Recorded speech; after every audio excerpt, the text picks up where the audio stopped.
Episode 461, The Flip Side of Belief, or Belief Part 2.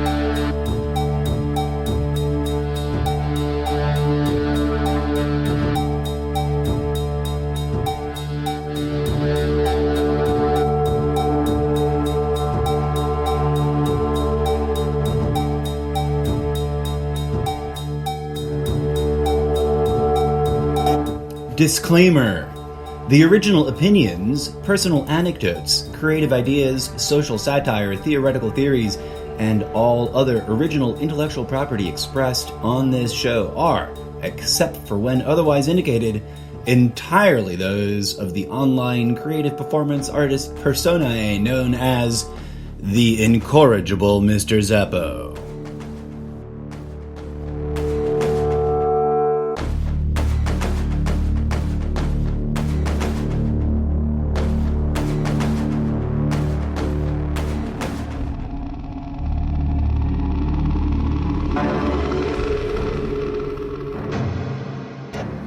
Warning. This show is rated explicit for being real, raw, and radically unscripted. Some mature themes and adult language are used moderately. Welcome to the show, folks. It's been a hot minute. It's Sunday, September 5th on a ridiculously hot Sunday, sunny Southern California afternoon, and I didn't do enough trippingly on the tongue type vocal warm-ups today. So bear with me, folks. It's been a minute. Too much to talk about, but I wanted to, as promised, come back at you with a part 2 on belief, because there's a flip side to everything I talked about in part 1. If you haven't heard part 1, go ahead and just pause here and head on over to that. It's the very next episode. If you're at the Sprecher website, they're listed in episodic newest first order, and it's the very next episode. Check that out. Give it a recap. Give it a review. Support the show. If you're new, welcome. Buckle in, hang tight. My thesis gets weirder because all the puzzle pieces fit together in a weird way. Here we go. The flip side to belief, my friends, because it's everything I stated in the previous episode leads to the conclusion, right, that belief constructs are problematic at best, and that require a lot of personal questioning, a lot of personal critical thinking, a lot of personal discernment, a lot of inner mental work. And that, as evidenced by pop cultural events of recent days, of recent post-apocalyptic, or as some would argue, pre-apocalyptic days, belief isn't really managed that way. In the same sense that common sense, quote unquote, does not actually exist. It's just an idea that we throw around. Belief in terms of like how it ought to be used is not used that way. It doesn't really exist that way. So all of that is frightening enough. Not to get too deep into a recap of part 1 there. If you haven't heard it, go check it out. Come right back here. The flip side, here's the crazy, mind-blowing thing. And you'll note one of the hashtags I used, cosmic mind fractals. I wish I'd coined that term. I don't think that I personally did, but it's one of those words that I feel so close to, I feel in love with as a phrase. If one can construct such a sentence and speak about falling in love with sentences or phrases or turns of wording. The cosmic mind fractal, those are all words that I'm already, huge fans of to begin with and use quite regularly, and not for any uncertain reason. Like, it's really quite specific.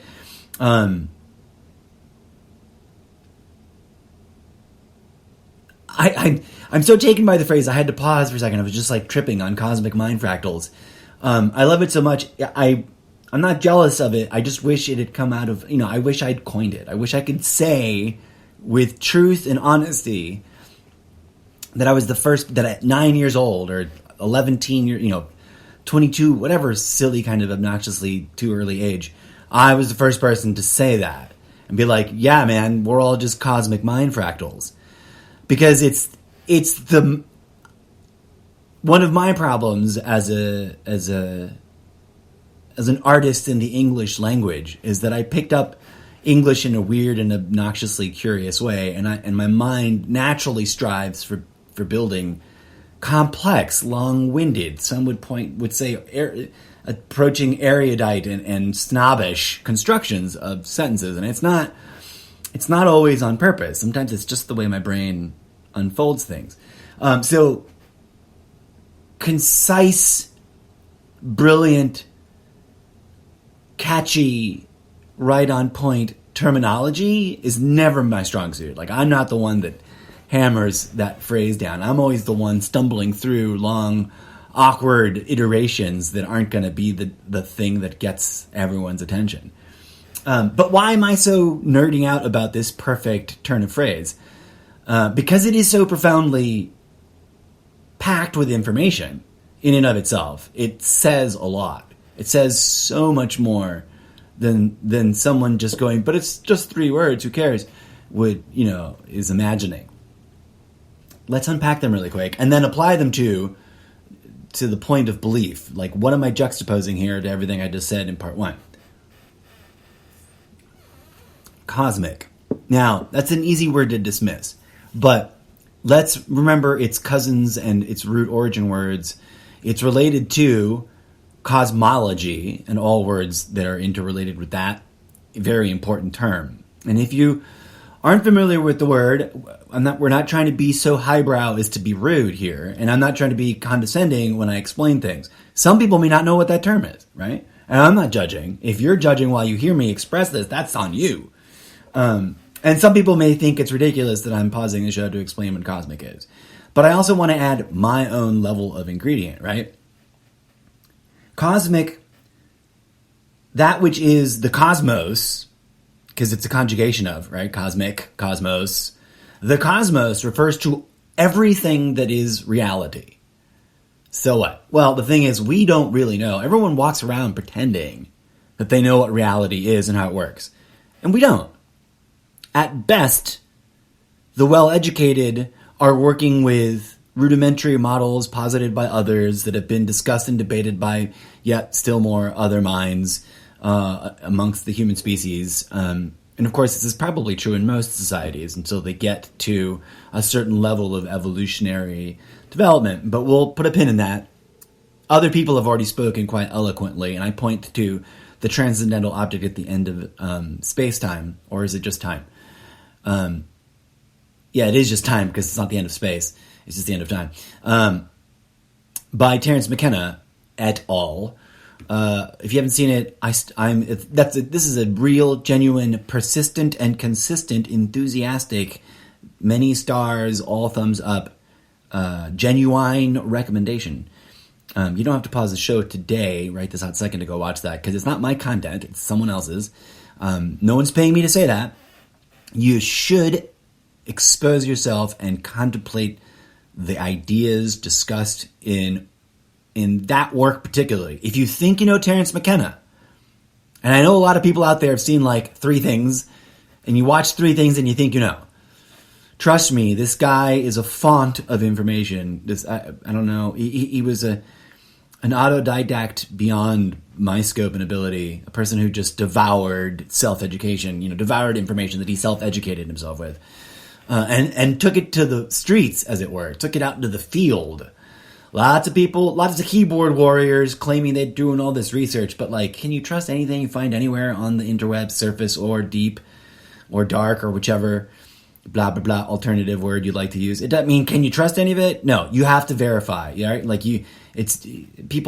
Anyways, let's not digress. Terence McKenna read all the things, in his fields of interest, in the thing, especially regarding history, and the history of the investigation into things esoteric regarding mind, consciousness, spirit, cosmology, etc., etc., etc. You see how I'm not just randomly endorsing this film. I really genuinely hope. I'm sure it's obnoxious. It's one of the films that I recommend a lot, both in person, in real time, on social media. When the inspiration strikes, I'm like, oh, this conversation makes sense. These people might appreciate it, and also on this show. So if you're annoyed, I apologize. But seriously, put it on your list and make it a date night movie thing. Like, come on, honey, let's watch.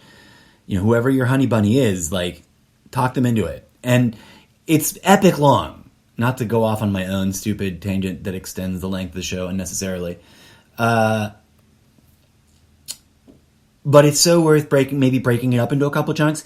If you really want to get down to it, like, watch the opening, like, 10 minutes and then skip 10 minutes and then watch 5 minutes and then skip 20 minutes and, just jump around and see what catches your attention. And then watch the last 30 minutes, 45 minutes for sure. If the terrain, if the memory of the landscape terrain of what the documentary film is like, because it's like 3 some odd hours long, 3 hours and some chunk, right? So, I don't know. Some people love a good 3-hour binge. Go binge it.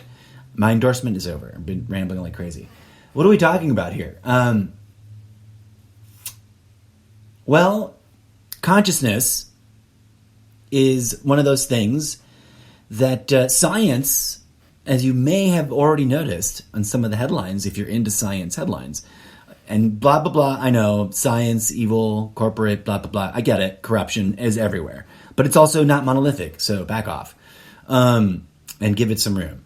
Some science out there, and yes, it must be questioned, it must be looked into, you gotta follow the money, etc., etc., etc. I'm not saying I've done 100% of all the due diligence, but it's also no surprise to me, because of my own exploration, that science is getting here. Here's another honest endorsement that goes hand in hand with anything McKenna, is if you've never read Gary Zukav's Dancing Woolly Masters, go read it. And make sure, if you're into that kind of stuff, make sure I'm going to be doing, in the media review section, a Terence McKenna episode.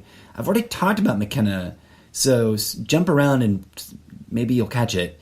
It's in some episode or another where I just went off for a good 20 minutes about McKenna.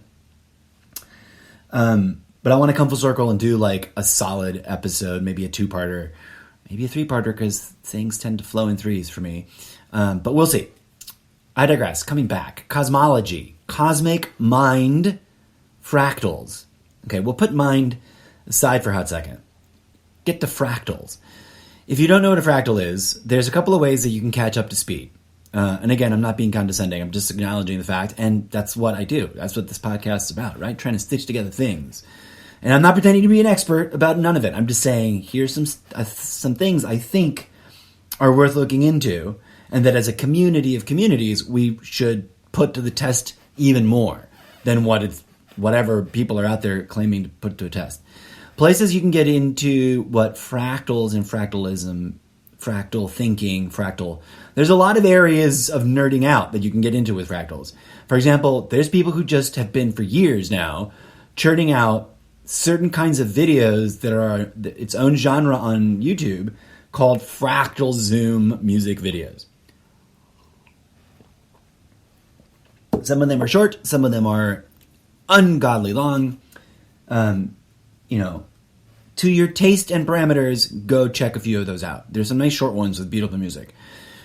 Put succinctly, though, the layman's, the sort of street, average Joe Schmo version of the technical definition, as I understand it, is an infinite system of complexity that's a singular object, like an object that within itself has an infinite system of complexity and is bound in a finite set of parameters.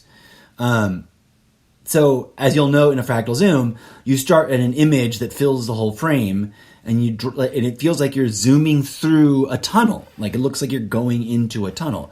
The resulting sets of patterns and images, they're not being... The important thing to grasp here is that it's algorithmic, it's organic algorithmic math. And I'm not kidding when I use the word organic. Like, this is math that is describing phenomena observable in nature. That's observable once you start really getting... It's like, when you buy a car, suddenly you start seeing everybody that's driving similar or same make, model, especially the same color. You're like, ooh, that's my car, that's my color, ooh, cool. Especially if you got a fun, weird, nerdy color. Once you start looking into the realities of fractals, and if you want to go like the sort of super easy dip your toes into it, although always be advised, dear friends and listeners, when you just join a community, like I'm going to join this social media platform's community that seems to be focused on that subject because of whatever name/keywords involved, wherever the platform, whatever the community, brace yourselves, because it's not going to be a cohesive lesson on. It's going to be a mishmash. It's going to be a social group having weird recurring conversations vis-a-vis memes and public discourse, right? And if you just ask someone to drop you the down low on the basics, you're going to get all kinds of answers from all kinds of perspectives, and some of it may not mesh well, although it may all actually technically fit together in terms of people explaining things. And this is, of course, a warning for all kinds of knowledge and information. Okay, cosmic mind fractals. We'll get back to... We're unpacking those terms because it all relates to belief in a hot second, but I'm going to give you and your ear holes a quick break and hand it over to my personal lifelong imaginary friend, the animatronic DJZ, with Moody Trap Song 101 Basics Reimagined on the dance floor.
Just one of the many tracks you can lounge to in one of the various dance party episodes. A little dance party in your ear pods, in your earphones for you. Teasing that song away. Don't want to play the whole thing right now, just to keep the show on track. Fractal recursion. And the thing I said earlier about organic, it's the nature of reality. It is not an exaggeration or a crazy thing or a theory. This is confirmable. The nature of reality itself, and by that I mean everything that is contained, whether we realize it's there or not, and that's an important thing. Please do reference, it's pinned up on the board, that beautifully elegant, sharp-tongued, snarky meme pie chart, all, the things you know, and how many slices are, the things you know versus the shit you don't know. And how many slices, the progressive growth of the slice of, the level of shit we don't even know we don't know in the universe, right? We have no clue, we're unaware of it. But science is catching up with some of the interesting, and for some people crazy sounding, thoughts, observations, and mystical theoretical statements made millennia ago, generations ago. And arguably, things that were important and maybe even central and paramount to humanity. And I say that to not necessarily invoke society and societal systems, especially not as we know them now in the postmodern, post-Trump era. We're now postmodernism. We are beyond the scope of all the levels of postmodernism that ever existed. Trump, for better or worse, no matter whether you love it or hate it, whether you agree with it or not, Trump as a phenomena at a quantum mechanical level delineated a dividing line and sort of pinned the final moments of the closing chapter of all of history before that 4-year period. And the opening chapter, not to cross over to Good Morning Trumptopia, I want to point out that the reason I talk about all of this so emphatically, and that I do shows that seem on the surface not to interact or interrelate, is because there is when you start getting into the fractal nature of all of reality, that the cosmos, once you start really wrapping your brain around the cosmos being a living fractal, and that every organism, big and small, that we understand and think we know, and those that exist that we don't even realize or that we don't know, at all levels of complexity, whether they are at this observable universal level, what we call the physical realm, or at others that we are currently not capable of perceiving in our mundane average modality of operation.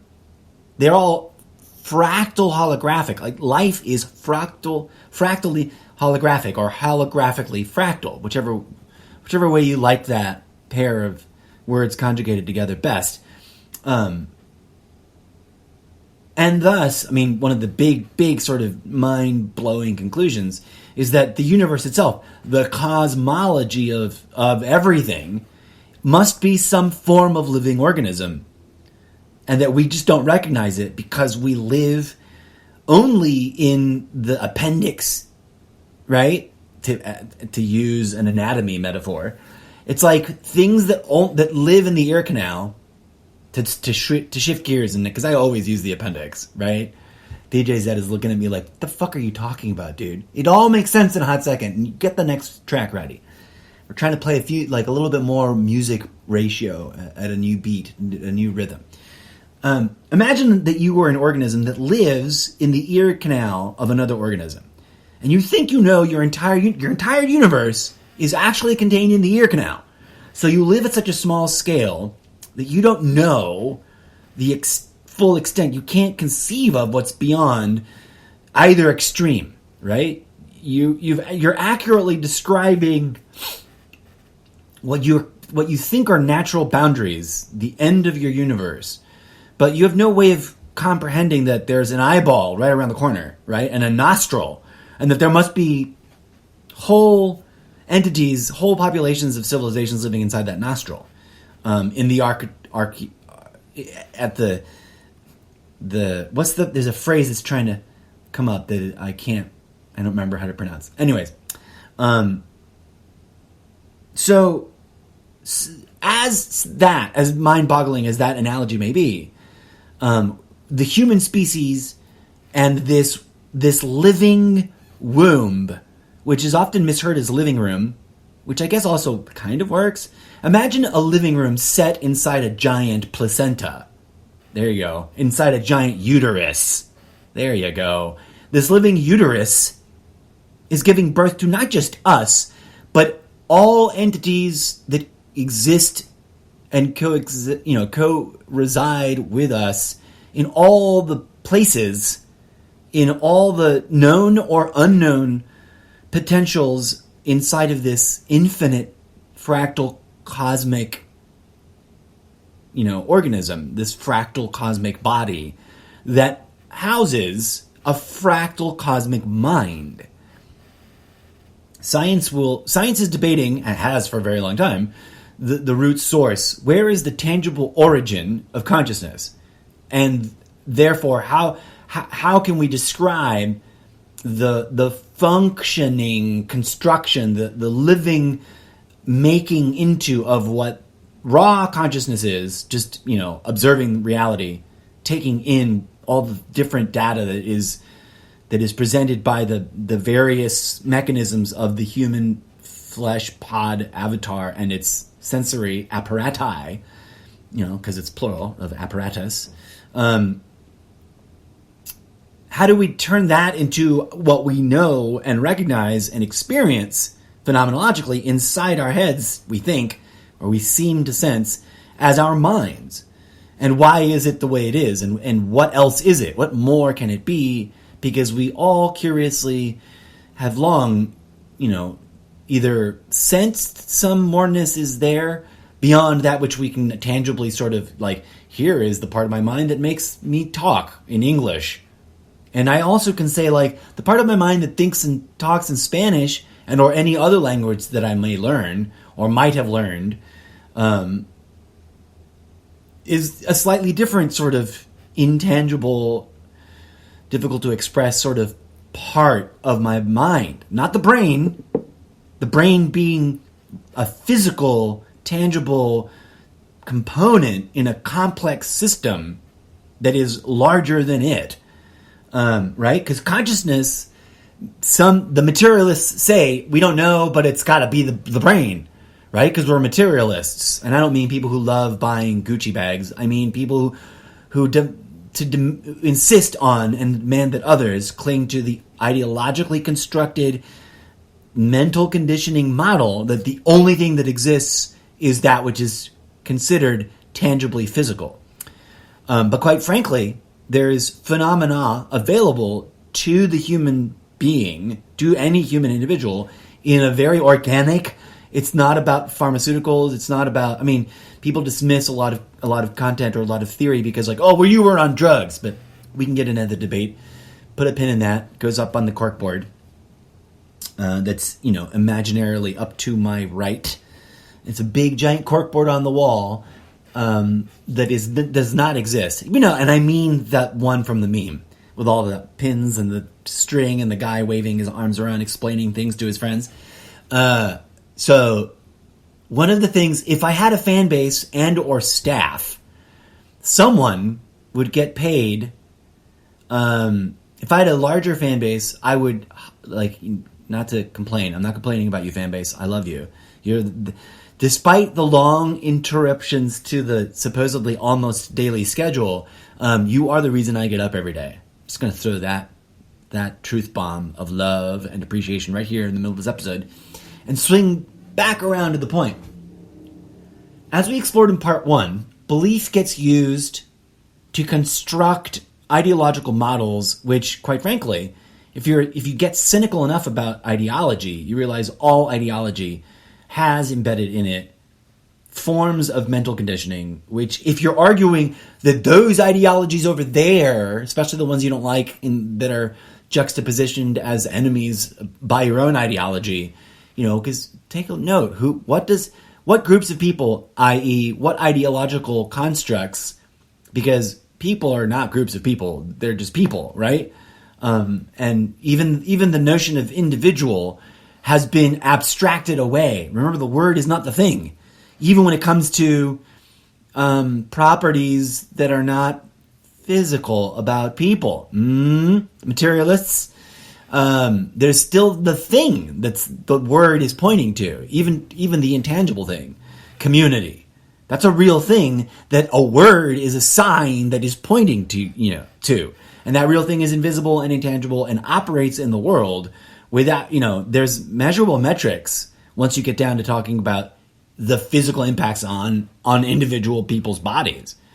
But there's intangible metrics too that you can sort of experience through the intangible things of the human apparatus, like emotions, like inspiration, like just sort of the intangible feeling, and or as spiritualists talk about vibrational quality of experiencing that which is being part of community in all the different ways that community, as an example. Okay, so in part one, I questioned, do we even need our beliefs? Because beliefs are, in a way, if I may complete that set of logic from part one and connect it to what's going on in part two, beliefs in and of themselves become abstractions, which then become ideological constructs, right? Belief in insert your favorite bad guy. People do it, right? Belief in your favorite bad guy system of being bad guys. People believe in it, and I hate to reach for the really traditionally overused, but let's go to anybody else's army. Everyone who was ever a member of an army on the wrong side of history, let's just keep it that generic, because I'm not casting aspersions and I'm not judging those people. We have to give them this benefit of the doubt. To some extent or another, they were, and some would judge preemptively that this was irrational, right? But either everyone's beliefs are irrational or no one's beliefs are irrational, because irrationality is just an abstraction. The universe is irrational because it uses irrational math to construct itself, literally and figuratively. But I go back to my example, right? The soldiers, one could take a cynical point in terms of their involvement, any army on the, quote, wrong side of history, but one could give them this benefit of the doubt. They believed, for some reason or another, whether it be their own free will, put a pin on the word willpower, because the phrase sheer brute willpower, because it's not just, the phrase is an abstraction, right? All the words are, literally, but there's a phenomena that can be sort of witnessed, and people, not literally, but figuratively, can move mountains through this willpower of belief, whether it was, especially when it's one's own genuine choice to believe in something. Cynically, one could say, oh, they were all brainwashed, whatever, but they believed in the cause. They believed in their righteousness in following the cause. They believed themselves to be on the right side of history. And therein we get into a really deep conundrum that most argumentation on social media sort of wants to steamroll over. Most people fighting are fighting to win. Whether that fighting's on a battlefield, for territory, or on an intellectual public space of platform for public discourse, right? How many people are deeply questioning, why are we fighting, right? Because you're fighting over ideological constructs, which are inherently abstractions about stuff that they're just pointing to. They're not themselves the actual thing.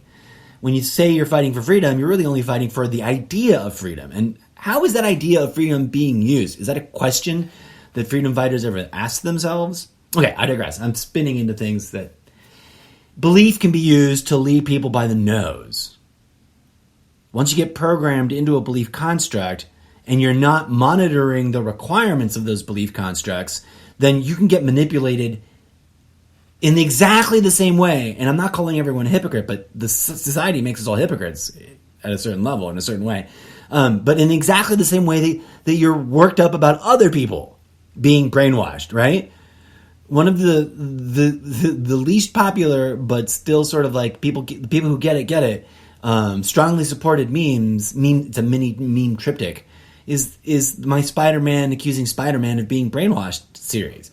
I created 3 iterations of it because I wanted to take the viewer through a little mini loop of, see, it doesn't matter which label, like it's everyone's been a little bit brainwashed. Put a pin in that. I've talked at length about what that means and what that, in terms of like my own life experience, etc., and where we're at in terms of my opinion on wokeness and enlightenment, those being ridiculously 2 different things, even though some people think they're interchangeable. Put pins up on the board. The flip side is, okay, so we're talking about cosmic mind fractals. Let's ask a big if question. Hopefully things are all making sense and I haven't like woven too many spirally thought patterns into people's minds into confusion. Let's pause. Join me for a hot second in the theoretical, that word didn't come out right, in the theoretical exploration of the what if question. Not to ride on the backs of Marvel Studios and their brilliant new series, What If, on Disney+. Don't anybody sue me for talking about these. I'm going to do in my own The Incorrigible Mr. Zeppo's totally irrelevant media reviews in the not-too-distant future, a fan exploration and, thought reveal stuff beat by beat about that as I'm trying to build some episodic stuff in that. So brace yourselves for that, folks. But zooming back to my what if the universe is really alive, right? Whatever you think of the universe, the planet beneath your feet, the very light that is shining on you, the whole thing is alive the way blood pumping through arteries is alive because it's part of the human body avatar, meat sack of blood and bone that's autonomously or semi-autonomously ambulating around this planet. Think of this planet, not as a rock in the middle of some void, but as a little community, a node amongst many nodes inside a giant, mind-bogglingly huge, because it's infinite. It's infinite the way a fractal, the way a Mandelbrot fractal zoom is infinite. Although they may only show you 11 minutes of it. There's one really great one that's just 4 minutes and 20 seconds long, and I love it. I forget what the song is in it, but it's great. That may be a completely made-up memory, and maybe I want to make that, and that's what's going on. I don't know. Maybe I wrote a scene about that. I digress. They may only, when you watch a fractal zoom, you're only watching X amount of material because whoever created it computed and calculated and therefore could render X amount of time about it. But when you run the algorithm, right? Like when nature runs the algorithm, it's infinite, truly infinite, in that it does not end to the best of our ability to determine.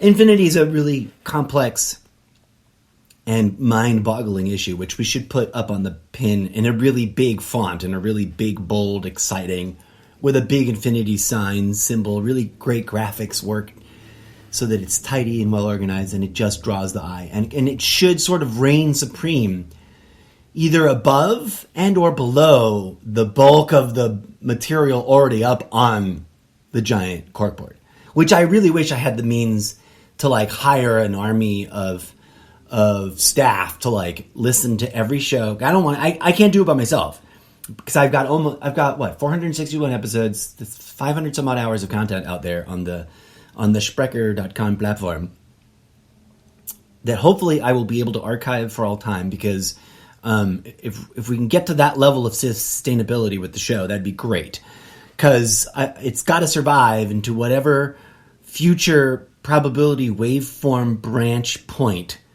where the true emergent, it birthed itself out of the coalescing of all computing technology that's interconnected and computing together, and that AI's it's technically right around the corner, guys. And I'm not the first to say that. I think I've been saying that since I don't have proof. I've been saying this to people. Not necessarily. I wish I had this social media platform right here, right now, that we're communicating together with, and its network of distribution things back in 1989, right, or some equivalent. Because I was asking these deep, probative questions, like, wow, what if computers get so big that somehow a brain inside of that computer can start to evolve? A mind inside that computer, a consciousness. But I digress. Way too many spirally out of control things. I know that people are really hot for the simulation theory, but I think it's automatically debunked, because if you buy into that, then what you're conceding is that you're not alive. And what the hell? What? Who rationally wants to do that? So maybe it's bias. Maybe it's irrational of me. I think it's irrational to buy into a cosmological model, a theory of reality that inherently renders you not alive.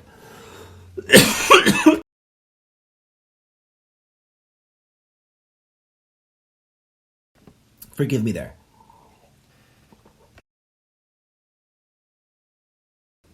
Let's take a quick moment of silence, of mourning, because that would be voting. Here's why. Here's why I cannot agree. It is not irrational of me to say, no, I cannot agree with that theory. I have a really serious, it's the big mic drop of part 2 of this episode.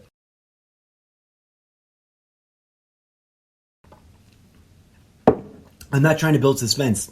I'm trying to stop the coughing fit. I'm not sick. I just talk myself hoarse because I don't take the required warm-up steps as often as I should.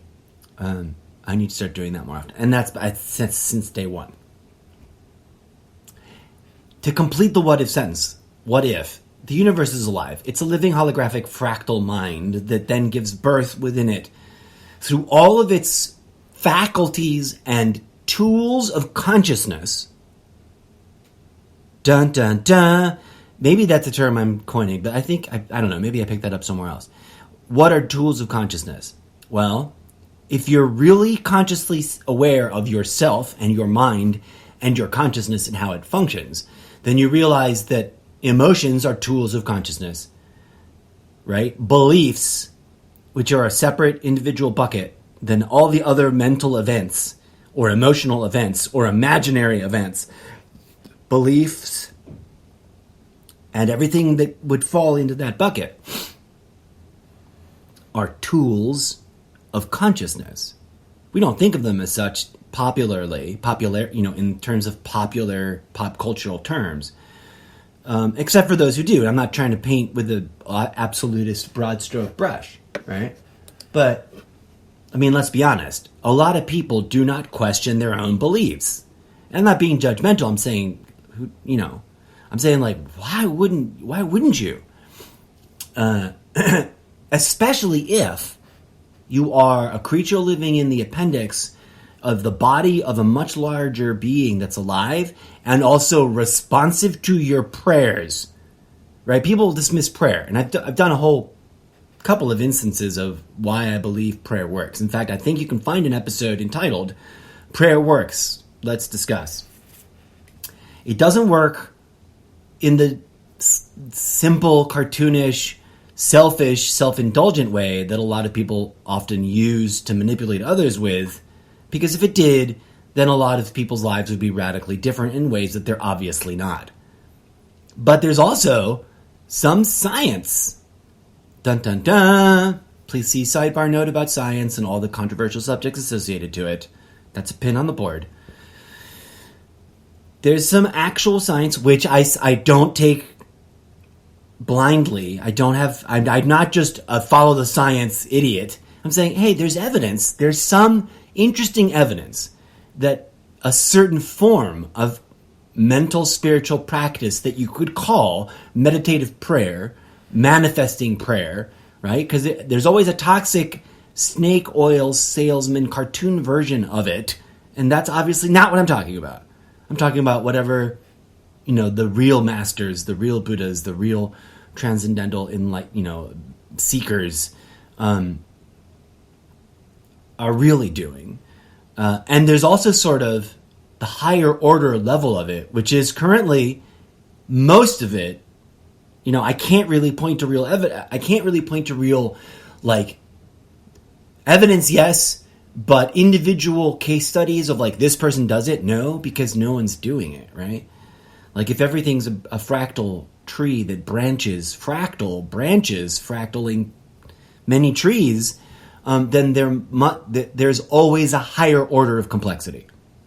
That statement will make even more sense once you really sort of take a deep dive yourself into other sources discussing fractal structures, fractalism. I don't like fractalism as a word because isms become ideological mental constructs that are dependent on neurologically driven, neurolinguistic manipulative content that is conditioning. But put a pin in the whole discussion about what Confucius said about conditioning. If you're really curious, like Confucius said, there's two sides to that. There's like the healthy kind of conditioning that we need to not be brute idiots out in the wild, slowly destroying ourselves in a post-apocalyptic disaster kind of way that we are, that we would have imposed on ourselves. And then there's the kind of conditioning that's toxic. So there's healthy conditioning that we need to be functioning members of society. And then there's the process of freeing ourselves from all conditioning so that we're smart enough and healthy enough and holistically, spiritually healed enough, which is what's wrong with society, right? Put a pin in that. It's the central architectural pillar of this whole show. Because we haven't been doing that. We've been neglecting all of that. Therefore,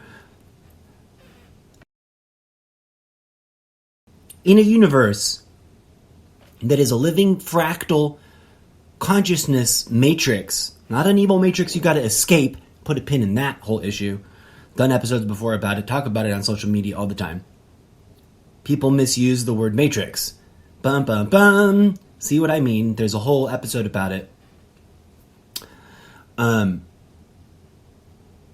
But a living thing that responds to our belief structures, not in a grandiose, I can wish $1 million in gold bullion kind of way into existence. No, but in a like in a metaphysical, it causes deep spiritual trauma, and what we want the world to be like, our senses strive to report to us that it is like, and as ought to be tested, there's an argument for that if we cohesively organize our minds strongly enough at an individual level and at an interconnected level, please see my theory that there is indeed a very complex and nuanced spiritual network that I may or may not have, be helping coin a term about. I'm sure others think and talk about this too. I just don't see a lot of this discussion out there, right? I must be onto something, as the thought hit me the other day. I don't know if I've already recorded this for a podcast, but here it is on this episode, Sunday, September 5th, 2:42 p.m. for you live on the radio waves as I break up the show with a little bit more music and then get into the home closing few minutes. I must be onto something because I'm not the first to say this, but I don't see a lot of this in the post-modern contemporary public discourse field very much. But I do see people who get it, right? And who are speaking in similar, if not exactly, like there isn't a movement yet, but I think there ought to be. I may be wrong. There's plenty of people, that have deep connections to or a relationship with indigenous tribal cosmologies in which it's an obvious, inherent, and taken for granted that the universe is alive, right? But it's not just alive. It's alive and it's trying to commune with us. It's alive, and if we could commune with it more clearly, instead of put on mental dunce caps constructed out of ideological constructs that invoke filters that shutter our understanding of the universe down to smaller, boxier, word-based, limited wavelengths of understanding, we could probably have a much more profoundly healed society. Better than, this toxic shitstorm we've been living through the last 4 decades. No offense. Here's some music to reset the mood. Let me bring it up here to some of the groove pad stuff. Mixing it up from a different timeline, one could argue, a slightly different time frame. Here's the animatronic DJ Zed bringing you a track entitled "Looking Forward to See You." That's a typo, right? Like, what is behind you? It's BAHIN. Is that typo, or is that from just another? Is that a reference from a cultural cul-de-sac of another time frame? I don't know. I think just looking forward to see. I think you meant seeing behind you. Whatever. Here's the song. That was an awkward intro. I apologize.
The truth will set you free, they say.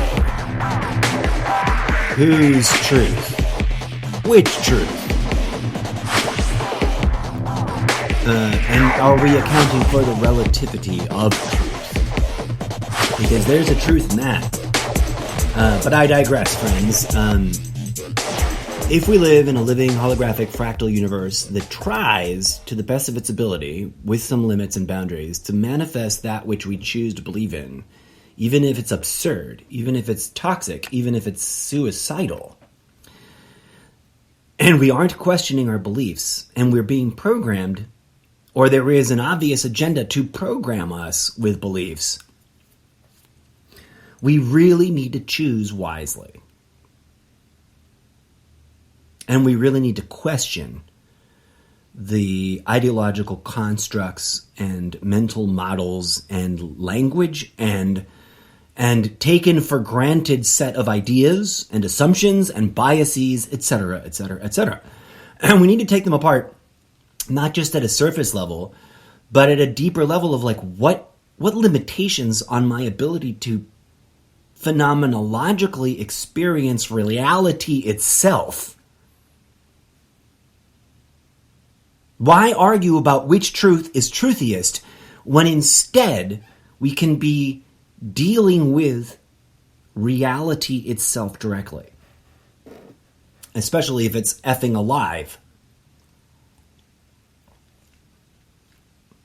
Not only is it alive, but life itself is all life.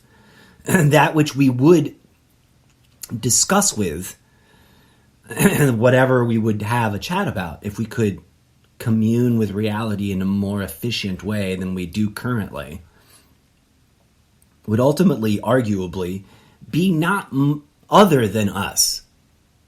Just a different level of complexity in the fractal holographic matrix of aliveness.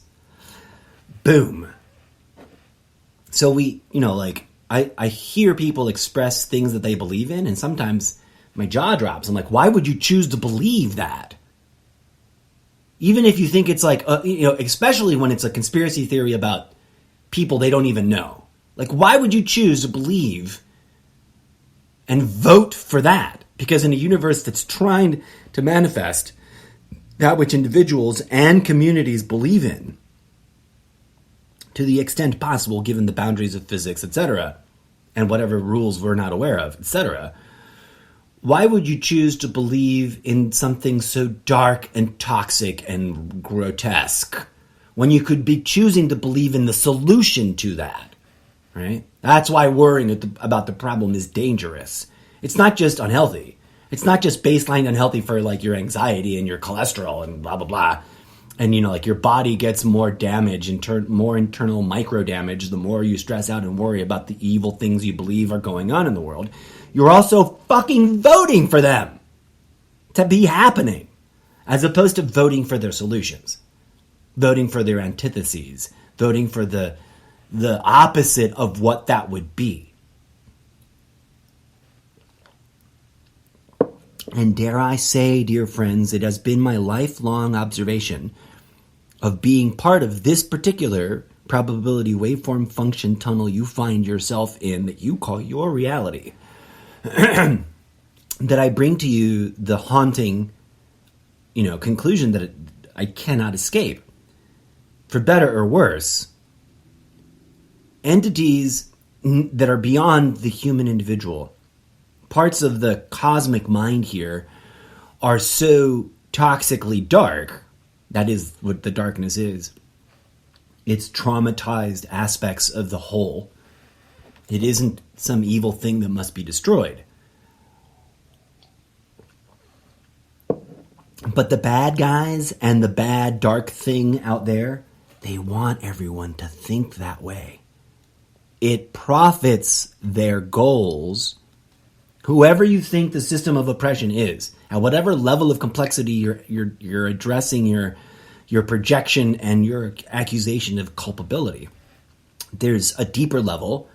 There's a metaphysical level behind it. There's levels to it that we don't even really have words for. And it is not antithetical or mutually exclusive from the light. It is the light. It's just the traumatized, effed up, needs some healing, tore up, ruined sections of the cosmic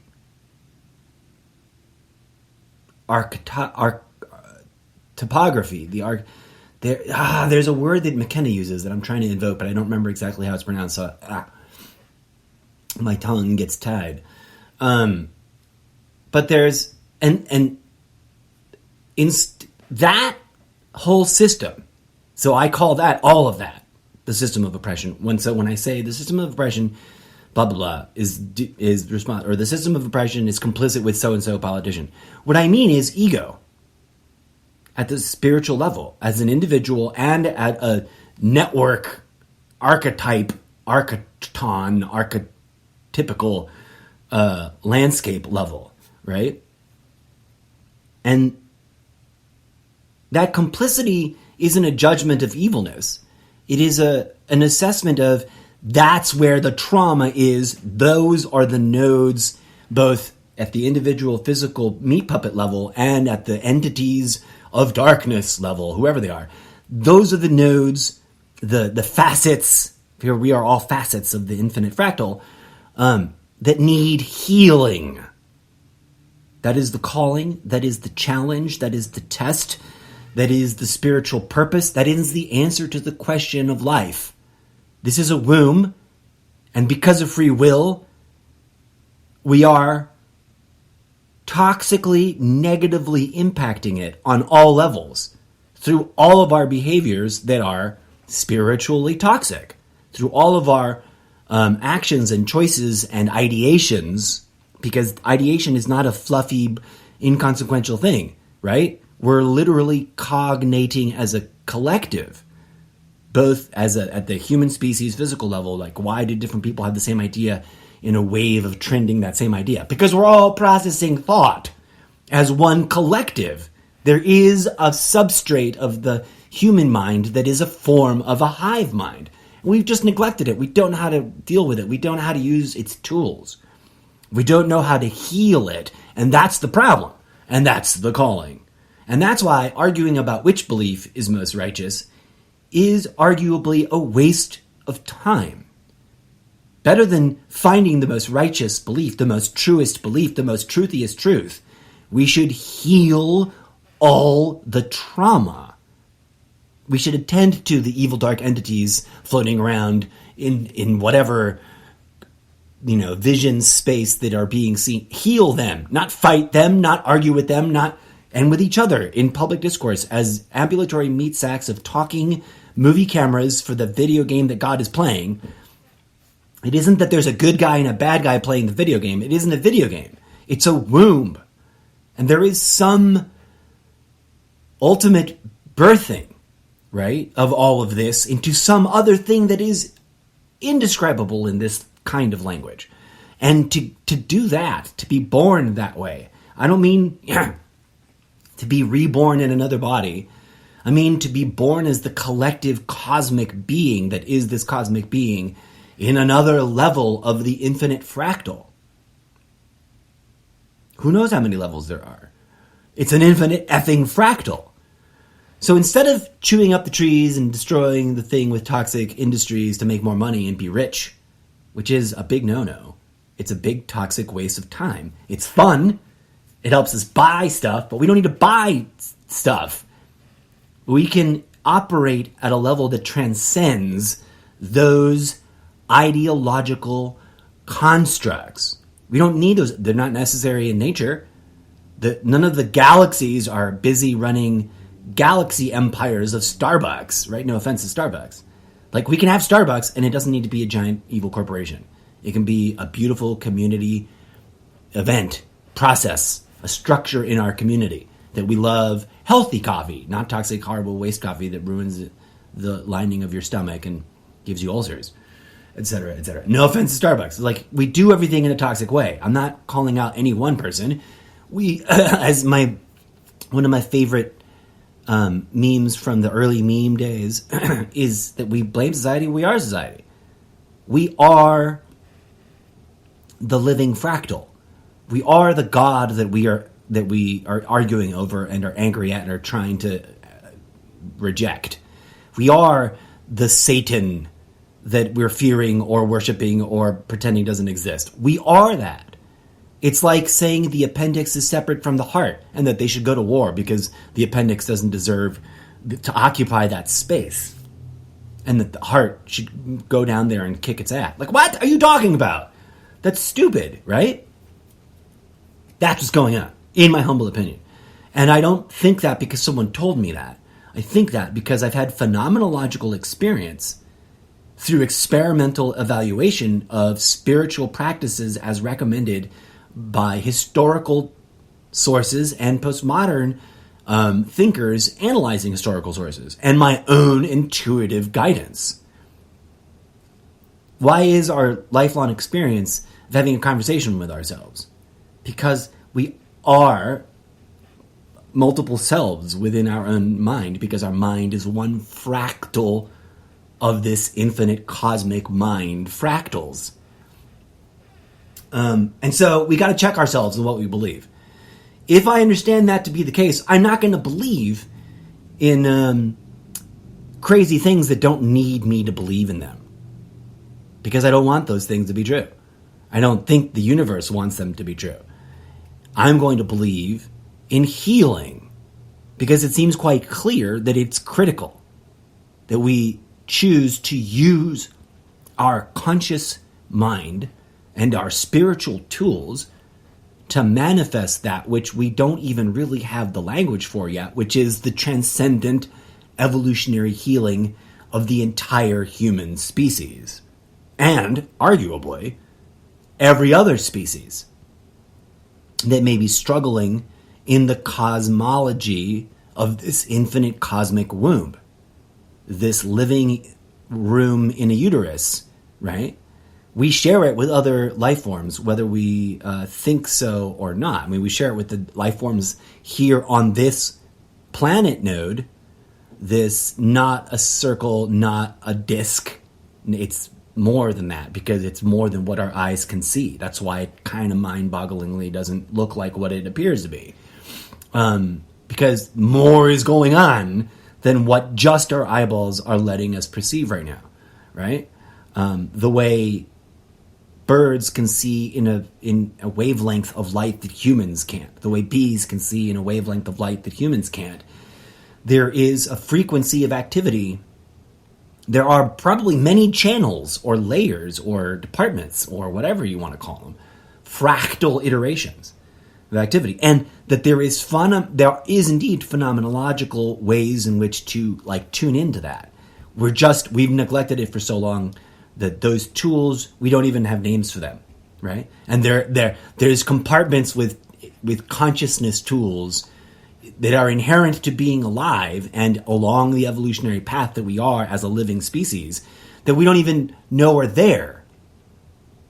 That are there because they exist in the universe as a species exists. We just, the way our appendix does. But we didn't know what an appendix was for a long time until we looked into it and found, oh, there it is. And then we didn't even know what it did for a long time until we started figuring out that, all that biome in there is important. It actually impacts the functioning of the rest of the body. All those life forms that live in the appendix contribute to the health of the overall living system. Guess what? People are like that too.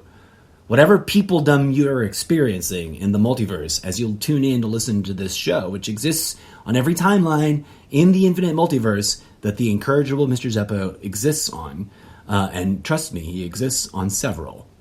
There are many more that he can't exist on for reasons that we'll get into some other day. But I digress. If you're tuning in, folks, here's your wake-up call. You exist on multiple timelines and multiple instances, multiple iterations of the infinite fractal too, in the very common, mundane, comfortable form that you find yourself in the way that our, sci-fi media has been exploring, and it's even more complicated and sophisticated than even my own artistic attempt at expressing it can get at, because there's not enough language for it yet. We haven't returned ourselves to that experience strongly enough, and there's some transitions. There's literally a chrysalis and a cocoon thing going on. That metaphor is very valid. This thing is a uterus. This entire thing is a living uterus. And I guess I've hammered that point hard enough. As a set of infant toddlers in a giant uterus, we should maybe stop mistreating it the way we do. Don't you think? And we should maybe start trying to tune into it. Because that's what all the hippies and the mystics and the Aboriginal folks that are constantly going on about loving the earth are really pointing towards. We need to tune in to a Pachamama. We need to tune in. We need to find that internal set of tools that allows us to, because they're sitting there, rusted, neglected, unused, misused, in fact, because there's ways for us to misuse those tools, not even realize we're accessing them. And that we need to sort of have long, deep, profound discourse publicly with our mouths out in the world about, so that we can organize and build consensus on how to best rediscover, reconnect to, and reintegrate those tools into our individual daily lives and into the common phenomenological daily life of all of that which we call our society. Because it's obvious, as we'll talk about in a future episode of Good Morning Drumtopia, and of course the Almost Daily Zencast, your favorite features of this show. Of course, there's all kinds of different subsegments of the show. Check them out. To talk more about what's going on in the normal mundane world, it's all interconnected, right? And it's clear that all of our economic activity that is easy to dismiss as mundane and benign in medical terms has actually been quite cancerous, quite toxic, even at the most innocent levels, right? And it's not because everyone's evil and it's some sort of totalitarian evil, blah, blah, blah, although it could be. Why vote for that? It's because we didn't know what the F we were doing, folks. And innocently or through greed and corruption, we made the worst possible choices and normalize the worst possible ways of manifesting these economic ideas and physical activities and products, etc., etc. But we'll ramble about that more at some other time. As always, dear friends, I humbly thank you for tuning in. As we wrap things up, let's take a hot minute. Just a quick moment of silence as it is always something that is difficult to focus on, but must be acknowledged, because we're doing the spiritual work of manifesting healing, right? To do that, one must be attuned and aware of what's going on in the world. Let's take a moment to tune in to and be aware the reality that's around us from coast to coast of this continent and all other continents, of this living womb we dismiss as a rock or a disc, people and life forms of all kinds are suffering. A moment of silence for all those.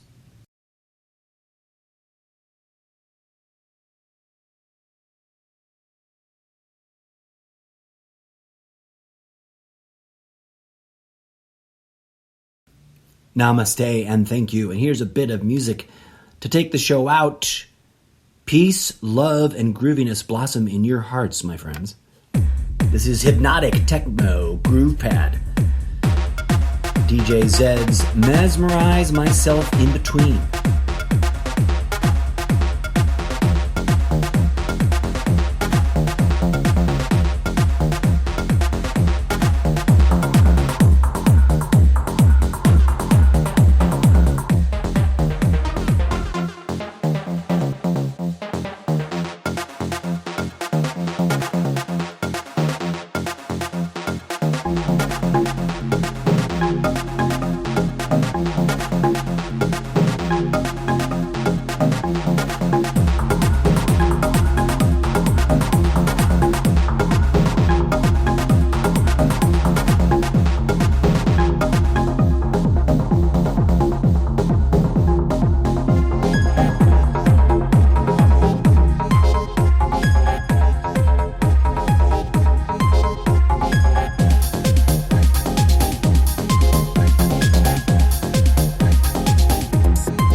Belief manifests. Choose what you believe wisely.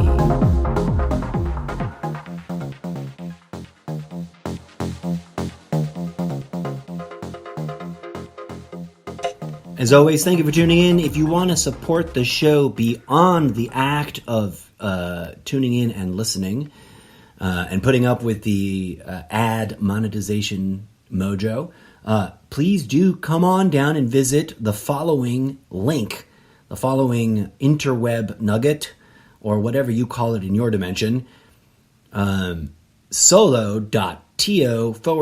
Zeppo, and check out my other projects. Buy me a coffee, or buy yourself a coffee mushroom alternative, any one of the three, or as I do, all three, because I love them all. And genuine, real life, unpaid, hopefully uninfringing endorsement. I just love those three products. You get some discount love if you come on over to solo.to/Mr. Zeppo. And then you can check out, my doodles and drawings and the slowly developing written material that I'm presenting over at Wattpad, etc., etc., etc. I'll stop rambling at you. Peace out.